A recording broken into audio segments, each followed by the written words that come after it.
For over a year, Florida allowed citizens to obtain concealed weapon permits without a background check because an employee couldn't log into a national database that tracked people deemed unfit to own weapons in other states, a previously unreported government investigation has revealed. The 2017 document, which was first reported on Friday by the Tampa Bay Times, revealed that starting in February 2016, the Florida Department of Agriculture and Consumer Services stopped using an FBI crime database because an employee in charge of background checks could not log into the system.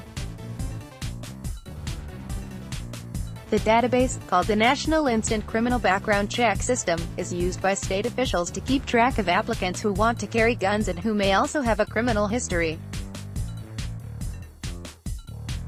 or documented mental health issues in other states. The issue was not corrected until March 2017, according to the investigation, which was conducted by the State Agriculture Department's Office of Inspector General. Record requests by the Tampa Bay Times revealed the negligence, with the final state investigation revealing that it was employee Lisa Wild who had a login issue with the database but never followed up to get it fixed. Wild told investigators that she'd neglected to do it for almost a year. It was ultimately more than a year. "I dropped the ball. I know I did that. I should have been doing it and I didn't," Wild said.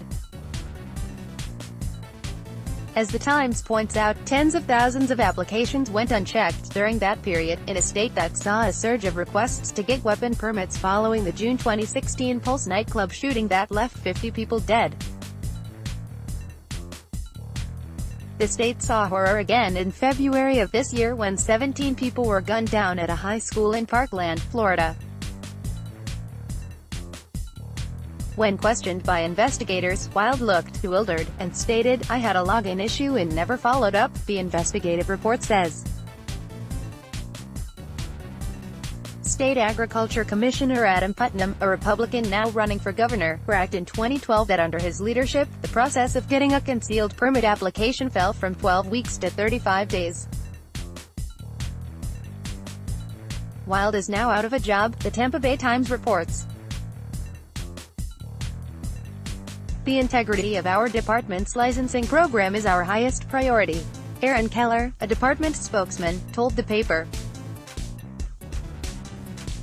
"As soon as we learned that one employee failed to review applicants' non-criminal disqualifying information, we immediately terminated the employee, thoroughly reviewed every application potentially impacted, and implemented safeguards to prevent this from happening again."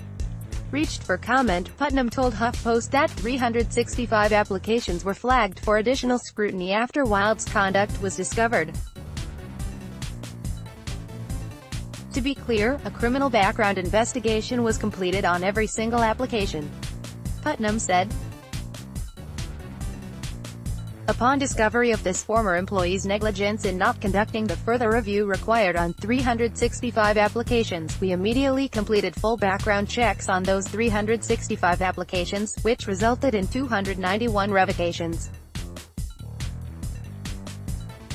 The former employee was both deceitful and negligent, and we immediately launched an investigation and implemented safeguards to ensure this never happens again. Keller did not immediately respond to a question about why Putnam mentioned 365 applications, when the Tampa Bay Times cited tens of thousands. Read the full report from the Tampa Bay Times here. This story has been updated with comment from Putnam. Download. Do you have information you want to share with HuffPost? Here's how.